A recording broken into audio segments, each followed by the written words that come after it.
It is time for my love talk, and I want to read for you 1 Corinthians 13. But before I read it, I want to let you know that I understand that everybody doesn't come from a good situation, a good church situation, a good home situation, but there's a time when you have to tell yourself that's not love.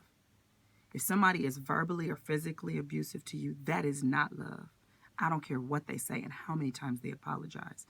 If you're in a church where somebody constantly beats you up with their faith and demeans you and make you feel small and unimportant and unvaluable because maybe they've been in church longer, that's not love. That's not leadership. That's not how God designed it to be. And if you're experiencing that, it's okay to pull yourself out of that situation, because I don't think God designed you to go through that type of punishment and abuse and turmoil and pain. God don't work that way. And I don't care what leader told you that's love. God don't work that way, where he is constantly beating you up and making you feel bad. Yes, you should understand when you've done something wrong, but 1 Corinthians 13 says, if I speak with human eloquence and angelic ecstasy, but don't love, I'm nothing but the creaking of a rusty gate. If I speak God's word with power, revealing all his mysteries and making everything plain as day, and if I have faith that says to the mountain, jump, and it jumps, but I don't have love, I'm nothing.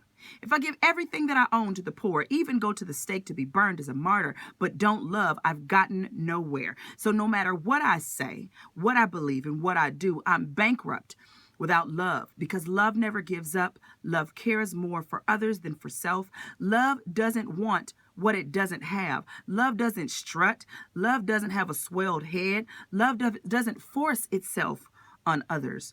Isn't always about me first. Love doesn't fly off the handle, doesn't keep score of the sins of others. Love doesn't revel or grovel or takes pleasure in flowering the truth, but puts up with anything, trusts God always, always looks for the best, never looks back, but keeps going to the end. Love never dies. Inspired speech will be over someday. Praying in tongues will end. Understanding will reach its limit.